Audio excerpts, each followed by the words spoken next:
नमस्कार, बीटीभीमा यहाँलाई स्वागत छ। म भीम चौधरी। बीटीभीमा आज हामी नेपाल शैक्षिक परामर्श सङ्घका पूर्व अध्यक्ष विष्णुहरि पाण्डेसँग कुरा गर्न गइरहेका छौँ। विशेषतः पछिल्लो समय नेपाली विद्यार्थी उच्च शिक्षा हासिल गर्नको लागि भन्दै विदेश जाने क्रम उच्च छ। के नेपाली विद्यार्थीमा नेपालको शैक्षिक पद्धतिप्रति भरोसा नभएर हो कि अन्य कुनै कारण छ? उच्च शिक्षा हासिल गर्नको लागि विदेश जाने विद्यार्थीहरूले के कस्ता तयारी गरेर जाँदा राम्रो हुन्छ? यसै विषयमा आज हामी कुराकानी गर्न गइरहेका छौँ। यहाँलाई बीटीभीमा स्वागत छ। धन्यवाद। विशेष गरी यहाँ चाहिँ शैक्षिक क्षेत्रको धरोहर नै हुनुहुन्छ, पुरानो व्यक्ति हुनुहुन्छ, यो सम्म बढी जानकार भएको व्यक्ति हुनुहुन्छ, 4-5वटा कलेज पनि चलाउनु भएको छ, यहाँ ओनर हुनुहुन्छ। यस्तो व्यस्त समयको बावजुद यहाँको धनगढीमा यहाँको आगमन कसरी भयो चाहिँ? मैले काठमाडौँमा 4-5वटा कलेजहरू चलाउँछु, तर धनगढीमा बाहिर मफसलमा पनि बाहिरी जिल्लाहरूमा कसरी कलेजहरू चलेका छन्, कस्ता खालका एक्टिभिटिजहरू त्यहाँ हुने गर्छन्, किन स्टुडेन्ट्सहरू चाहिँ एक ठाउँबाट अर्को ठाउँमा माइग्रेसन कसरी के कारणले भइरहेछन् भन्ने कुरा एउटा यो मेरो जिज्ञासा पनि हो। र यसरी कलेजहरू बुझ्दै हिँड्ने क्रममा चाहिँ यो मेरो पहिलोचोटि हो। यसरी म कुनै प्रोग्राममा जाँदाखेरि त म जाने गर्थेँ, कुनै प्रोग्राममा बोलाउँदाखेरि जाने गर्थेँ, तर यसरी चाहिँ कुनै कलेजहरू स्कुलहरू भिजिट गर्न चाहिँ भनेर यसरी म हिँडेको थिइनँ। पहिलोचोटि हिजो दिनभरिमा म करिबन 4-5वटा स्कुल कलेजहरू भिजिट गर्दाखेरि एउटा अनुभव, एउटा इन्ट्रेक्सन्स, आफूसित भएका कुराहरूलाई केही सेयरिङ गरेर उहाँहरूबाट पनि उहाँहरूका कुराहरू लोकल लेभलमा बसेर कसरी काम गरिरहनु भएको छ त्यो अनुभवलाई साटासाट गर्ने ठाउँ समयको रूपमा चाहिँ मैले यसलाई प्रयोग गरिरहेको छु। नेपाल शैक्षिक परामर्श सङ्घको पूर्व अध्यक्ष पनि हुनुहुन्छ चाहिँ। यो नेपाल शैक्षिक परामर्श सङ्घ भन्नाले कस्तो संस्था, अहिले कस्तो काम गर्छ?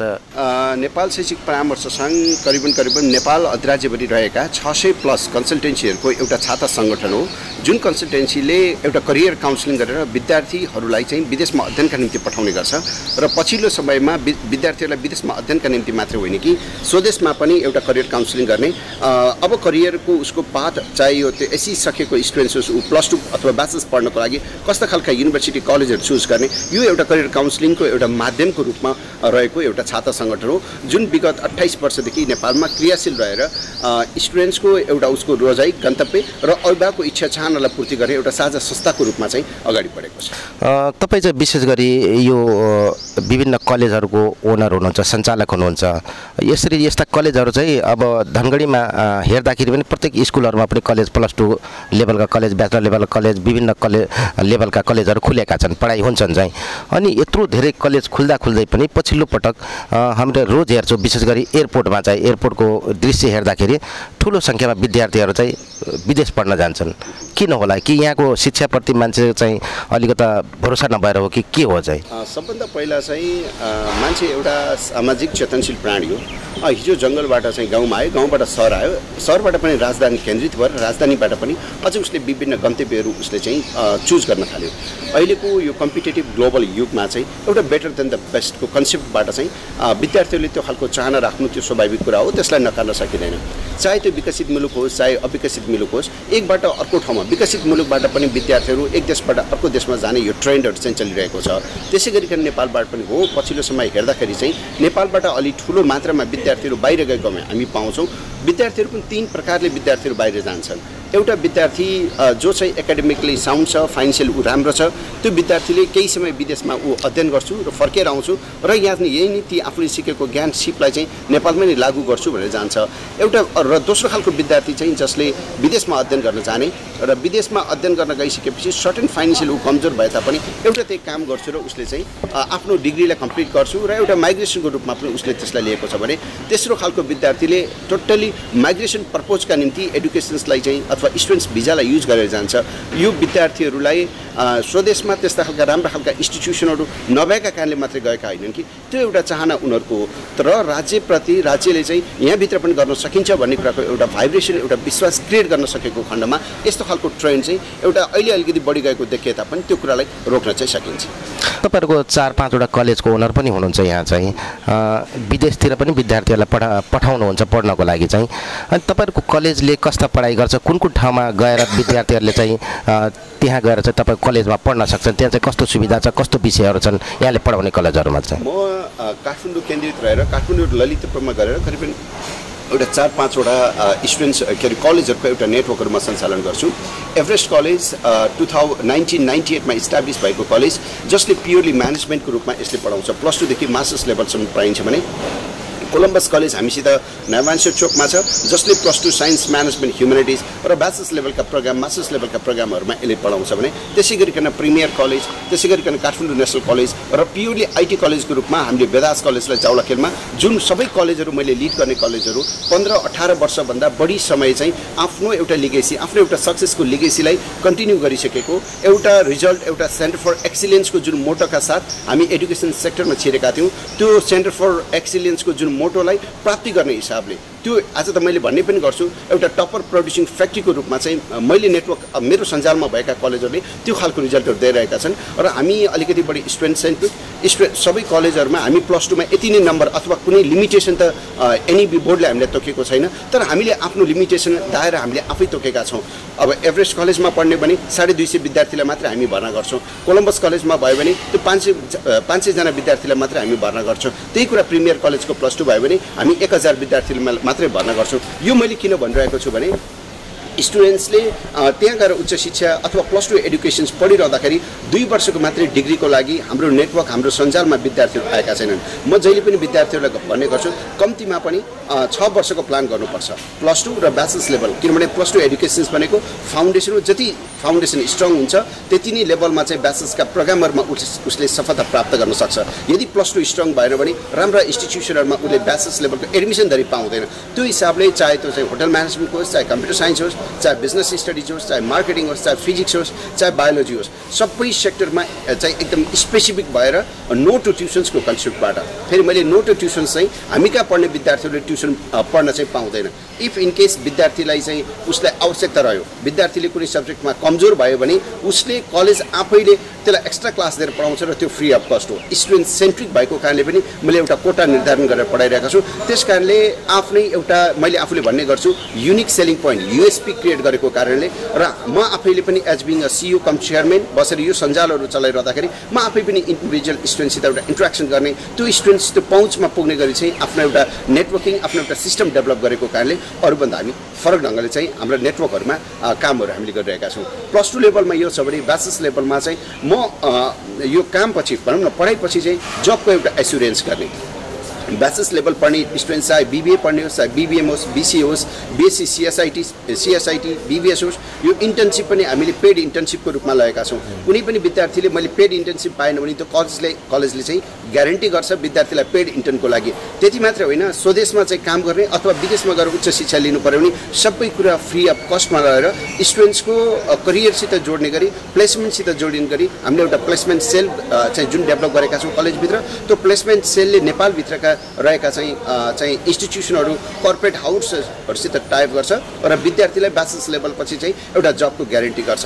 त्यसै गरिकन विद्यार्थीहरू विदेशमा उच्च शिक्षाका निम्ति जान चाह्यो भने हाम्रो एउटा इन्टरनेसनल प्लेसमेन्ट छ। त्यो इन्टरनेसनल प्लेसमेन्ट, इन्टरनेसनल रिलेसनले चाहिँ विद्यार्थीको उच्च शिक्षाको लागि चाहिँ विदेशमा मोस्टली इङ्ग्लिस स्पिकिङ कन्ट्री, चाहे त्यो America, Australia, New Zealand, Ireland, Canada यस्ता देशहरूमा चाहिँ स्टुडेन्ट्सको प्लेसमेन्ट अथवा चाहिँ करियर काउन्सिलिङ अथवा फर्दर स्टडीको लागि हेल्प गर्ने गरी यस्तो खालको एउटा चाहिँ फर्मेटको हिसाबले स्टुडेन्ट सेन्ट्रिक भएर स्टुडेन्ट्सलाई नो टु ट्युसनको कन्सेप्टबाट र स्टुडेन्ट्सलाई अझ मैले पछिल्लो समय त अन व्हाइल यु लर्न अध्ययन गर्दाखेरि पनि कसरी चाहिँ अन गर्न सकिन्छ भन्ने हिसाबले पार्ट टाइम जबहरू कसरी क्रिएट गर्न सकिन्छ, आइटी पढ्ने स्टुडेन्ट्सले घरमै बसेर कसरी आफूले चाहिँ त्यहाँ जब क्रिएट गर्न सक्छ। एउटा इक्जाम्पल मानौँ, बिएससी सिएसआईटी र बिसिए पढ्ने विद्यार्थीले एउटा सानो वेबसाइट डेभलपमेन्ट गर्ने कुरा सेकेन्ड सेमेस्टरदेखि ऊ आफू रेडी भइसकेका हुन्छ। हामीले एकाडेमिक डिग्री मात्रै होइन कि सफ्ट स्किलका ट्रेनिङहरूबाट विद्यार्थीलाई कसरी प्लेसमेन्टसित जोड्न सकिन्छ भनेर हामीले एक्टिभिटिजहरू अगाडि ल्याइरहेका छौँ। चाहे त्यो नेपालमा पछिल्लो समयमा अलि धेरै चाइनिज प्रोजेक्टहरू आयो भने चाइनिज ल्याङ्ग्वेज कलेजभित्र हामी दिने प्रावधान हामीले मिलाइरहेका छौँ। अब मानौँ अहिले आइटीको एकदमै डिमान्ड छ भने म्यानेजमेन्ट र आइटीको एउटा फ्युजन गरेर टेक्नो म्यानेजमेन्ट एडुकेसनको सिस्टमलाई चाहिँ मैले अगाडि सारिरहेको छु, जसको कारणले अरूभन्दा फरक हाम्रा विद्यार्थीहरू after completion of degree, bachelors degree उनीहरू चाहिँ युनिभर्सिटी प्लेसमेन्टमा जाने, एउटा स्टुडेन्ट्सको चाहिँ करियरसित जोडेर उसको प्लान 2 वर्षको मात्र होइन कि 6 वर्षको प्लान गरिदिन्छौँ हामी, जसको कारणले स्टुडेन्ट्सहरू चाहिँ एउटा मार्केटमा सेलेबल भएका छन् र हाम्रो जुन एउटा सेन्टर फर एक्सिलेन्सको जुन एउटा मोटो छ, जुन उद्देश्य छ, त्यो पूर्ति भएको हो कि जस्तो चाहिँ मलाई लाग्छ। त्यही कारणले पनि सबै कलेजहरू, मैले लिड गरिरहेका कलेजहरू 18 वर्षभन्दा चाहिँ माथि एउटा चाहिँ सक्सेसको एउटा हिस्ट्री, एउटा लिगेसी उनीहरूले कन्टिन्यू गरिरहेका छन्, त्यसको एउटा परिणाम हो जस्तो लाग्छ। विशेष गरी पछिल्लो समयमा यहाँले अब विद्यार्थीलाई विदेशमा पढ्नको लागि पनि पठाउनुहुन्छ र यहाँ आफ्नो कलेजहरू पनि प्रशस्त 5वटा कलेज चलाइराख्नु भएको छ। पछिल्लो पटक यो 10+2 पास गर्दैछ विद्यार्थीको दिमागमा एउटा चिज हुन्छ कि यो सिधा जापान जाने या कुनै ठाउँमा गएर पढ्ने चाहिँ। त्यस्तो विदेश जाने विद्यार्थीहरूलाई यहाँको लामो समय अनुभव छ शैक्षिक क्षेत्रमा चाहिँ, उहाँलाई यहाँको टिप्स के छ चाहिँ?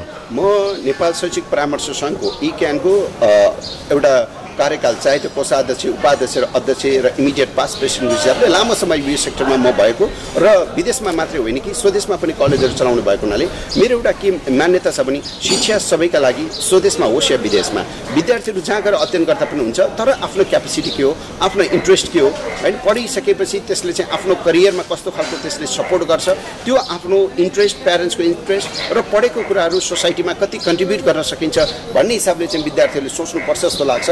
गन्तव्य चुज गर्दाखेरि कन्सल्टेन्सी परामर्शदाताहरूको मात्रै सबै कुरा उहाँहरूको विश्वास गरेर मात्रै जाने होइन कि त्योसित सँगसँगै आज हामीसित सबैजना एउटा सोसियल मिडियमबाट पनि अथवा चाहिँ विभिन्न खालका सोसियल चाहिँ फ्याक्टरहरूबाट पनि हामीले इन्फर्मेसनहरूलाई सेयर गर्न सक्छौँ, त्यो इन्फर्मेसनहरू लिन सक्छौँ। त्यो इन्फर्मेसन पहिला बुझ्नु पर्यो, बुझिसकेपछि आफूलाई त्यसले रिलेभेन्ट छ कि छैन, आफूलाई त्यसले आफ्नो चाहिँ इच्छाअनुसार त्यसले पूर्ति गर्न सक्छ कि सक्दैन भन्ने कुरालाई हेर्नुपर्छ जस्तो लाग्छ।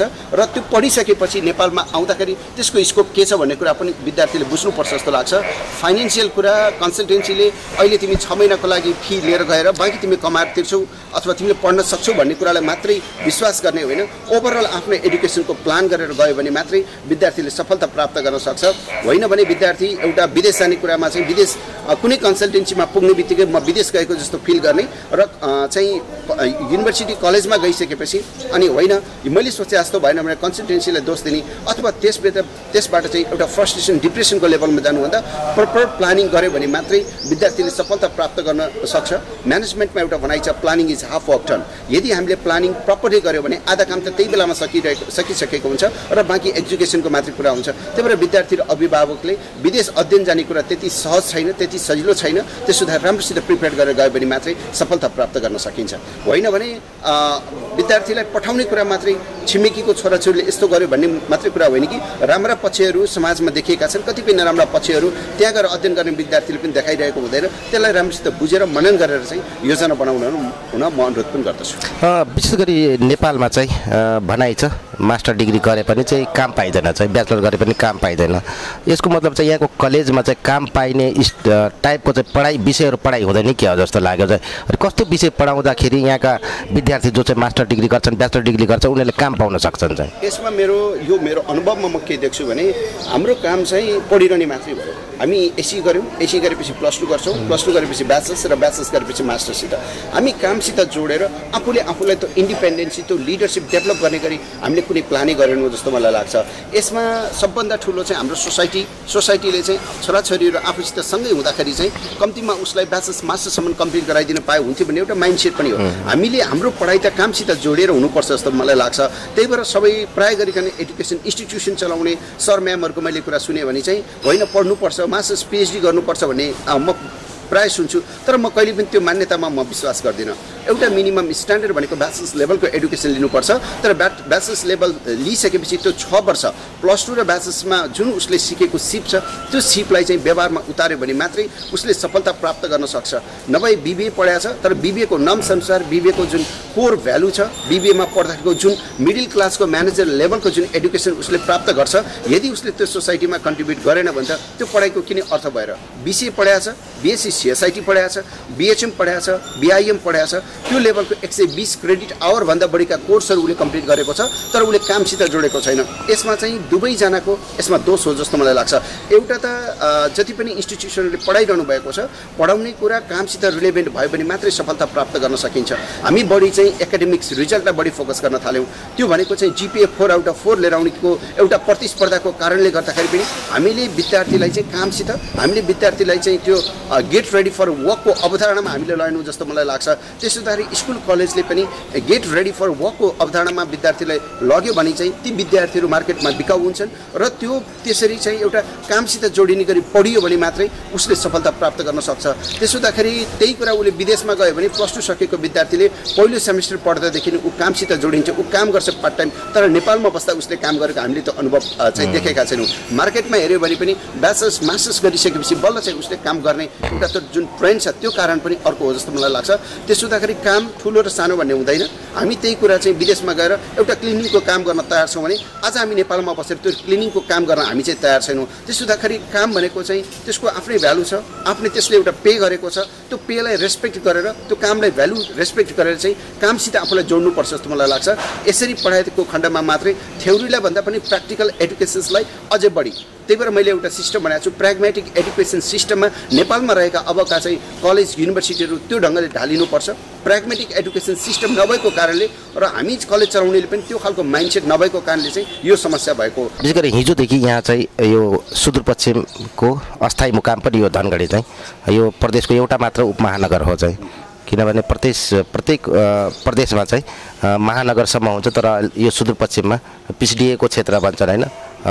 पुरानो भए पनि यो चाहिँ यसलाई चाहिँ सबैले PCDA को एकदम विकास नभएको क्षेत्रको रूपमा हेरिन्छ सुदूरपश्चिमलाई चाहिँ। यहाँ चाहिँ 2 दिन यहाँ चाहिँ हिजोदेखि आजसम्म यो क्षेत्रमा हुनुहुन्छ। यहाँ शैक्षिक क्षेत्रमा लामो समयदेखि चाहिँ काम गरिराखेको अनुभवी व्यक्ति हुनुहुन्छ। यो क्षेत्रमा यहाँले चाहिँ शैक्षिक अवस्था कस्तो पाउनुभयो चाहिँ घुमाइमा चाहिँ? मैले यो 9वटा जिल्लाको यो राजधानी, यो सुदूरपश्चिमको चाहिँ यो राजधानी धनगढीमा एजुकेसनका इन्फ्रास्ट्रक्चरहरू केही हदसम्म तयार भएको मैले पाएँ। तर त्यो बेसिक लेभलको एउटा फाउन्डेसन लेभल चाहिँ स्कुल लेभलमा चाहिँ त्यो खालको एउटा रेडी भइसकेको अवस्था चाहिँ देखिन्छ। तर यसलाई चाहिँ ग्लोबली कनेक्टिभिटी अथवा इन्टरनेसनली कनेक्टिभिटी अथवा यही कुरालाई पनि काठमाडौँसित अझै बढी, अझै केन्द्रसित अझै कनेक्टिभिटी गरेर अझै थुप्रै चाहिँ एप्रोचहरू हामी गर्न सक्छौँ। चाहे त्यो चाहिँ टेक्नोलोजीको हिसाबले, चाहे चाहिँ इन्फर्मेसन्सको हिसाबले, चाहे त्यो टिचिङ पेडागोजीको हिसाबले, चाहे चाहिँ स्टुडेन्ट्सलाई चाहिँ प्र्याक्टिकल्ली कसरी चाहिँ एक्सप्लोर गर्न सकिन्छ, एक्सपोज गर्न सकिन्छ भन्ने हिसाबले चाहिँ यहाँका एडुकेसन चाहिँ जति पनि चलाउनु भएको छ, इन्स्टिट्युसनहरू चलाउनु भएको छ, यो 4-5वटा कुराहरूलाई चाहिँ केन्द्रसित अथवा चाहिँ बाहिरसित ल जोडियो भने चाहिँ स्टुडेन्ट्सले अझ बढी अवसर प्राप्त गर्न सक्छ जस्तो मलाई लाग्छ। स्कुल लेभलमा एउटा लेभलको इन्फ्रास्ट्रक्चर रेडी भएको हामीले पायौँ भने हायर एजुकेसनमा त्यो खालको कमी कमजोरी मैले यहाँ बस्दाखेरि मैले महसुस गरेँ। त्यसो हुँदाखेरि एउटा चाहिँ यहाँ भएका मैले हिजो र आजमा जति पनि 4-5वटा इन्स्टिट्युटहरूमा मैले भिजिट गरेँ। उहाँहरूको एउटा ठुलो उद्देश्य, उहाँले एउटा सेवाको भावनाले जसरी आफूलाई चाहिँ अगाडि सरिरहनु भएको छ। यो मान्छेहरूले भन्ने गर्छन् एडुकेसन भन्ने बित्तिकै त यो चाहिँ यो पेसाभन्दा पनि एउटा सेवाको हिसाबले जानुपर्छ भन्ने छ। तर प्राइभेट इन्स्टिट्युसनहरूमा जसले चाहिँ लेना र देना हुन्छ त्यहाँ चाहिँ यो चाहिँ सेवा नाफारहितको अथवा नाफासहितको सेवा हुन्छ। त्यहाँ चाहिँ एउटा ट्रान्जेक्सन हुने बित्तिकै त्यो व्यवसायको रूपमा सेवामूलक व्यवसाय हो भन्ने कुरालाई हिचकिचाउनु हुँदैन जस्तो मलाई लाग्छ। जसको कारणले गर्दाखेरि चाहिँ अझ बढी कम्पिटेन्सी यहाँभित्र क्रिएट गर्न सकिन्छ। यसलाई चाहिँ सेवा मात्रै भयो भने त त्यसभित्र चाहिँ 100% चाहिँ हामीले राज्यको तर्फबाट केही त लिएका छैनौँ। आज एजुकेसन सेक्टरमा काम गर्ने चाहे केन्द्रमा होस् चाहे चाहिँ विभिन्न मफसलका जिल्लाहरूमा होस्, हामीले लिने ब्याङ्कबाट लोन लिने भनेको एडुकेसन सेक्टरको पनि ब्याज एउटै हुन्छ र एउटा रियल इस्टेट चाहिँ कम्पनी चलाउने मान्छेको पनि ब्याज एउटै हुन्छ। राज्यको तर्फबाट जुन दायित्वमा निर्धारण गरेर आइसक्यो भने यसलाई मोडिफाई गर्नको लागि एउटा नलेज भिलेजको कन्सेप्टबाट अगाडि बढाएको खण्डमा मात्रै यो खालको डिफ्रेन्सेसहरू हुने हो।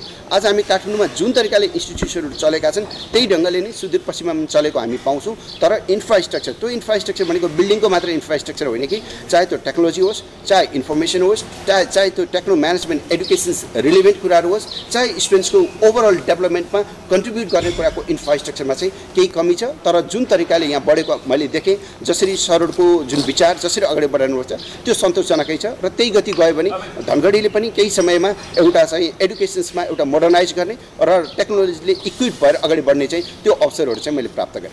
विशेष गरी यहाँ चाहिँ शैक्षिक क्षेत्रमा लामो समयको अनुभव बोकेको व्यक्ति चाहिँ 5वटा कलेज पनि उतै क्षेत्र चलाउनु भयो चाहिँ काठमाडौँ क्षेत्रतिर चाहिँ सुदूरपश्चिममा 2 दिन यहाँ घुम्नुभयो चाहिँ तपाईँको मनमा लागेन चाहिँ त्यस्तै एउटा काठमाडौँ भएको तपाईँको 5वटा कलेजमध्ये एउटा कलेज जस्तै यो कलेज चाहिँ सुदूरपश्चिमको धनगढीमा पनि खोलिदिउँ कि जस्तो केही लागेन मनमा चाहिँ पक्कै पनि म हुन त पहिला एकचोटि आएको थिएँ, एक दिनलाई मैले बसेँ र अहिले मैले यो 2-3 दिन मेरो बसाइमा चाहिँ मलाई त्यो खालको यहाँ थुप्रै अवसरहरू छ भन्ने कुरा म जस्तो एन्टरप्रेन्योर जसले चाहिँ अलिकति इनोभेसनमा अलिकति स्टार्टअपमा विश्वास गर्छ त्यो खालको पक्कै पनि अवसरहरू यहाँ पर्याप्त मात्रामा छ भन्ने कुरा चाहिँ त्यो महसुस भएको छ। विशेष गरी यो देशमा चाहिँ 3 तहको सरकार छ, स्थानीय, प्रदेश र सङ्घीय सरकार छ। शैक्षिक क्षेत्र चाहिँ दिनादिन गुज्रिरहेको तल्लो खस्किरहेको अवस्था चाहिँ भनेर चाहिँ आइरहेको छ। यसलाई चाहिँ उकास्नको लागि 3 तहको सरकारले चाहिँ कस्तो काम गर्दाखेरि चाहिँ यसलाई चाहिँ एकदम राम्रो बनाउन सकिन्छ चाहिँ हामीले सबभन्दा पहिला एकदम बुझ्नुपर्ने कुरा के छ भन्दाखेरि अधिकार लिएर मात्र हुँदैन तर त्यसको एउटा एस्युरेन्स गर्ने। एजुकेसन यति सेन्सिटिभ कुरा हो, हामीले भर्खरको मात्रै एउटा बजेटको कुरा गऱ्यौँ भने यति न्यून बजेट छ। मलाई लाग्छ अघिल्लो पालि सुरेन्द्र पाण्डे अर्थमन्त्री हुँदा मात्रै सबभन्दा बढी बजेट 17.8% जस्तो मलाई लाग्छ ओभरअल बजेटको 17.8% चाहिँ एडुकेसनमा खर्च भएको थियो। त्यसपछिका सबै बजेटहरू हेऱ्यौँ भने 9देखि 12%मा मात्रै बजेटहरू अथवा 8देखि 12%मा बजेटहरू स्थित भएको छ। जुनै पनि देशको चाहिँ ओभरअल डेभलपमेन्टमा चाहिँ यो एउटा चाहिँ यो जुन एडुकेसन्सले चाहिँ त्यसलाई ट्रान्सफर्म गर्ने हो। एडुकेसन बिनाको डेभलपमेन्ट त्यो भए तापनि एउटा सर्टेन लेभलमा हामीले हेर्नु इन्फ्रास्ट्रक्चर हुने बित्तिकै भयो नि भन्ने जुन एउटा हाम्रो भाषी सिर्जना गर्न खोजिएको छ त्यो हो जस्तो मलाई लाग्दैन। जुन बेलासम्म नागरिकहरू एडुकेटेड हुँदैन, उनीहरू वेलबिङमा विश्वास गर्दैन, उनीहरूको ह्याप्पिनेसमा उनीहरूले चाहिँ आफूलाई जोडिँदैन, राज्यले त्यो कुरालाई ह्याप्पिनेस चाहिँ हाम्रो एउटा मुख्य एउटा चाहिँ डेभलपमेन्टको एउटा बाटो हो भन्ने कुरा जब राज्यले सोच्दैन त्यो नगरिकन चाहिँ कहिले पनि मुलुक समृद्ध हुन सक्दैन। केही समयलाई यो भइरहेछ भन्ने देखिए तापनि इन लङ रनमा समृद्धिको केही आधारहरू भनेको चाहिँ एउटा एडुकेसन पनि हो। त्यो एडुकेसन चाहिँ एउटा कङ्क्रिट प्लानमा अगाडि बढ्नुपर्ने थियो। कहिले कुनै चिजहरू स्थानीय तह बनाएको छ, कहिले प्रदेश बनाएको छ, कहिले सङ्घ बनाएको छ। सङ्घले गर्नुपर्ने चाहिँ कति कुराहरू हो त त्यो ऐनमा किन यो कुराहरू ऐन लिएर आउनलाई चाहिँ किन ढिला गरियो भन्ने कुराको कमन अन्डरस्ट्यान्डिङ हुन नसकेको पनि कुरा हो। आजको रिजल्ट हेऱ्यौँ हामीले भने एउटा मापदण्ड गर्ने एउटा एसईको रिजल्ट हेऱ्यौँ भने लास्ट इयरको रिजल्ट चाहिँ 48% हामीसित रिजल्ट हो। त्यो 48% को रिजल्टमा प्राइभेट सेक्टरको कन्ट्रिब्युसन हेऱ्यौँ भने 25देखि 30% कन्ट्रिब्युसन हामी देख्छौँ। यो किन भइरहेको छ? प्राइभेट सेक्टर यसरी आउने कुरा ओभरअल डेभलपमेन्टमा चाहिँ त्यति राम्रो कुरा सन्तोषजनक कुरा होइन। मैले आफूलाई व्यवसाय गरे तापनि म एउटा यो मुलुकको जिम्मेवार नागरिक पनि हो। त्यसो हुँदाखेरि राज्य सञ्चालन गर्दाखेरि अथवा राज्य समृद्ध हुँदाखेरि यी यस्ता कुराहरूलाई चाहिँ मापदण्डको आधार बनाइनुपर्छ जस्तो मलाई लाग्छ। आज प्राइभेट सेक्टरले एडुकेसनमा हेल्थमा अगाडि जाने कुरा भन्दा पनि जनताको नैसर्गिक अधिकारको रूपमा शिक्षा हो र शिक्षा चाहिँ जति गभर्मेन्टको चाहिँ पहुँचमा गभर्मेन्टले चाहिँ त्यसलाई लिड गर्छ र सहज ढङ्गले चाहिँ जनताको पहुँचमा हुन्छ त्यति नै ढङ्गको चाहिँ समृद्धिको कल्पना गर्न सकिन्छ विकसित मुलुकहरूमा। तर हामी कहाँ त ठ्याक्क उल्टो भएको छ। मलाई आफूले कुनै बेला चाहिँ सरकारी स्कुलहरू राम्रा भयो भने मेरो प्राइभेट सेक्टरको स्कुल कलेजहरू अटोमेटिकली मेरो कम हुँदै जान्छ। त्यसो हुँदाखेरि स्थानीय तहको सर्टेन लेभलको स्थानीय तहलाई एउटा बाँडफाँड गरिएको छ। सर्टेन लेभलमा प्रदेश र सर्टेन लेभलमा सङ्घीय छ। यो चिजहरू प्राइमेरी लेभलको एडुकेसन अप टु अब भनौँ न माध्यमिक तहको सम्मको एजुकेसन चाहिँ स्थानीय तहमा हो भने बाँकी कुरा सङ्घको मातहतमा हुनुपर्छ। आज हामीले हेऱ्यौँ भने 12-15वटा युनिभर्सिटी खोलिएका छन् तर 12-15वटा युनिभर्सिटीको सङ्ख्या विद्यार्थीको सङ्ख्या हेऱ्यौँ भने एउटा कलेजको जति पनि छैन। भनेपछि यो युनिभर्सिटी खोल्ने यो होडबाजी भन्दा पनि ओभरअल चाहिँ विभिन्न टेक्निकल खालका युनिभर्सिटीहरू खोलिनुपर्छ। त्यो सङ्घको अन्तर्गत हुनुपर्छ र स्पेसिफिक रहेर प्रदेशसित जोडिएका चाहिँ विभिन्न खालका जस्तो सुदूरपश्चिममा चाहिँ अब हामीले हब्सको कुराहरूलाई अलिक बढी हेऱ्यौँ भने एउटा इक्जाम्पल मानौँ टुरिज्मको कुरा हामीले गण्डकीलाई हेऱ्यौँ भने रिलिजनको कुरा अर्को सेक्टरलाई हामीले हेऱ्यौँ भने त्यस्ता खालका युनिभर्सिटीहरू चाहिँ प्रदेश स्तरमा हुनुपर्छ भने एउटा सङ्घसित एउटा गाइडेड युनिभर्सिटीको रूपमा त्यसलाई डेभलप गर्नुपर्छ। यो कुराहरू भन्दा पनि हामीसित चाहिँ अधिकार लिने र दिने कुरामा हामी लड्यौँ। हामीले चाहिँ कसरी यसलाई परिष्कृत ढङ्गले एडुकेसनलाई लैजाने भन्ने कुरा हामीले त्यसलाई जोडेनौँ। राज्यले पनि केन्द्रले पनि बजेट आज 8देखि 12%मा यसलाई बजेटको सीमितता गर्यो। किनभने कुनै बेलामा 17.8% को बजेट केही कुराहरू सम्भावनाहरू हामीले देखेका छौँ भने अहिले फेरि त्यो बजेट चाहिँ घटेर पुरानै ट्र्याकमा गएको छ। यस्ता खालका लडाइँहरूले गर्दा र शिक्षा ऐन पनि हामीले टाइममा लिएर आउन सकेनौँ।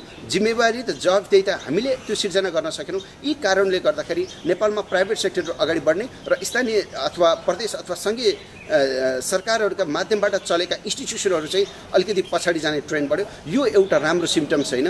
विकसित मुलुकमा अथवा समृद्ध मुलुकमा अथवा कुनै समृद्धिको हामीले परिकल्पना गर्छौँ गर्छौँ भने चाहिँ सरकारी तहबाट चाहिँ चलिने चाहिँ पोलिसिजहरू होस्, चाहे चाहिँ एडुकेसन्स र स्वास्थ्य र शिक्षा जुन नैसर्गिक अधिकारभित्र पर्ने कुराहरू चाहिँ राज्यको मातहतमा हुनुपर्छ र त्यसबाट त्यो परिष्कृत ढङ्गले अगाडि बढ्नुपर्छ जस्तो चाहिँ मलाई लाग्छ। यसरी गयो भने मात्रै अगाडि बढ्न सकिन्छ भन्ने चाहिँ मलाई विश्वास छ।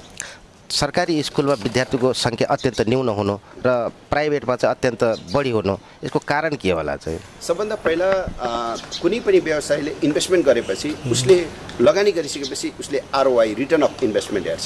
मैले कति लगानी गरेको छु र मैले त्यसको चाहिँ कति प्राप्ति गर्न सक्छु भन्ने कुरा चाहिँ प्राइभेट सेक्टरले त्यसलाई क्याल्कुलेट गरेको हुन्छ।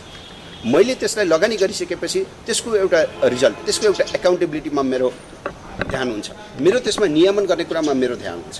मैले अघि भने 17-18वटा हामीसित युनिभर्सिटी खोलियो, तर त्यसको नियमन कसले गरेको छ, त्यसले चाहिँ लिएको उद्देश्य पूर्ति गर्यो कि गरेन, प्राप्त गर्यो कि गरेन भनेर त्यसलाई कसले नियमन गरेको छ।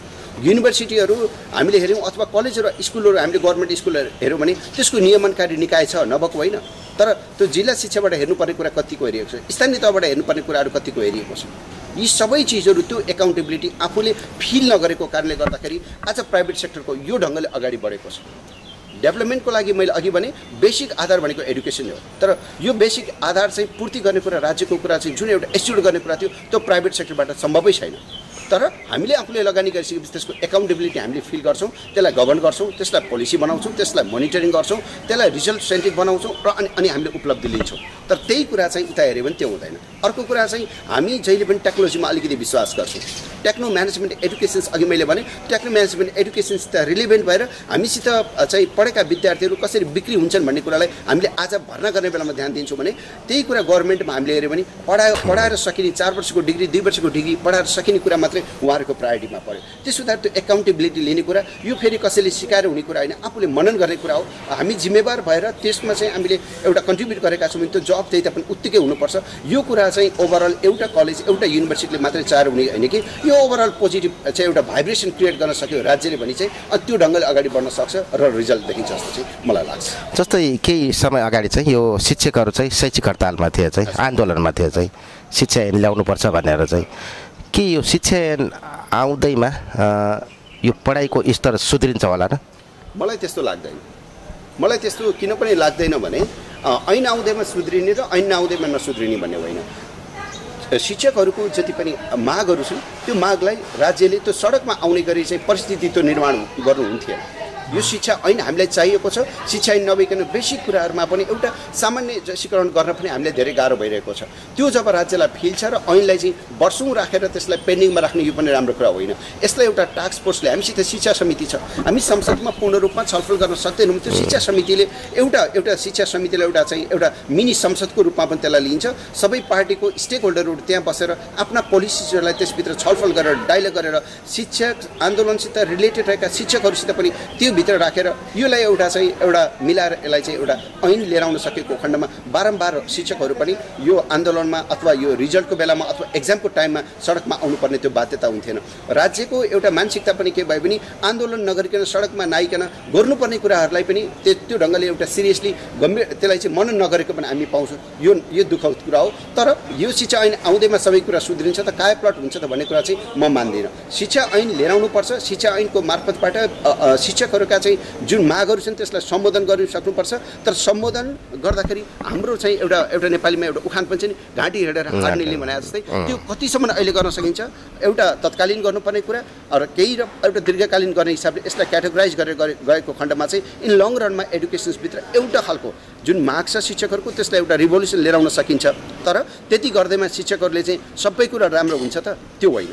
त्यो भित्रबाट आउने कुरा हो। आफूले लिएको कुरा, राज्यप्रति उसको जवाफदेहिता, उसको आफ्नो चाहिँ जुन पेसाका निम्ति ऊ नोमिनेट भएको छ त्यो पेसाप्रतिको धर्म, त्यो कर्म गर्यो भने मात्रै त्यो प्राप्ति हुने हो। त्यही कुरा चाहिँ त्यही गभर्मेन्ट स्कुलका गभर्मेन्ट युनिभर्सिटीका टिचरहरूले चाहिँ गभर्मेन्ट स्कुलमा पढाउँदाखेरि त्यो होमवर्कको, त्यो चाहिँ एक्जामको, त्यो रिजल्टको ओभरअल रिजल्टको बारेमा त्यति उहाँहरू जवाफदेहिता भएको पाउँदैनौँ। त्यही टिचरहरू हामीसित प्राइभेटमा आएर पढाउनु भयो भने, चाहे त्यो युनिभर्सिटीको चाहे त्यो कलेजको, हामीसित आउनुभयो भने त्यो होमवर्कदेखि लिएर त्यो टेस्टदेखि त्यो रिजल्ट, त्यो एकाउन्टेबिलिटी, उहाँहरूको त्यो पर्फर्मेन्स, त्यही कुरा गभर्मेन्ट स्कुलमा प्रेजेन्टेसन हुँदैन भने त्यही टिचरले प्राइभेट स्कुलमा आएर चाहिँ उहाँले प्रेजेन्टेसन गरेको हामी पाउँछौँ। त्यही टिचरले पढाएको विद्यार्थीको चाहिँ गभर्मेन्ट स्कुलको मार्क्स हेर्छौँ हामी र त्यही टिचरले पढाएको प्राइभेट स्कुलमा पढाएको मार्क्स हेऱ्यो भने चाहिँ प्राइभेट स्कुलको रिजल्टहरू राम्रो भएको पाउँछौँ। टिचर स्यालेरीकै हिसाबले हेर्नुहुन्छ भने प्राइभेट स्कुलमा भन्दा गभर्मेन्ट स्कुलमा स्यालेरी बढी छ, तर गर्नुपर्ने त उहाँहरूले त्यहाँ थियो नि, तर त्यहाँ नगरिकन प्राइभेट सेक्टरमा बढी छ। त्यसो हुँदाखेरि मानसिकता सबभन्दा ठुलो कुरा हो। आफ्नो कर्म र धर्ममा आफू अडिक रहेर एउटा सेवाको भावनाले अगाडि बढ्यो भने मात्रै त्यो प्राप्ति हुन्छ जस्तो लाग्छ। तर पनि नियमनकारी निकायले यसलाई नजिकबाट क्लोजली एउटा पनिस गर्ने र त्यसलाई प्रेस गर्ने कुरालाई पनि सँगसँगै लैजानुपर्छ जस्तो लाग्छ।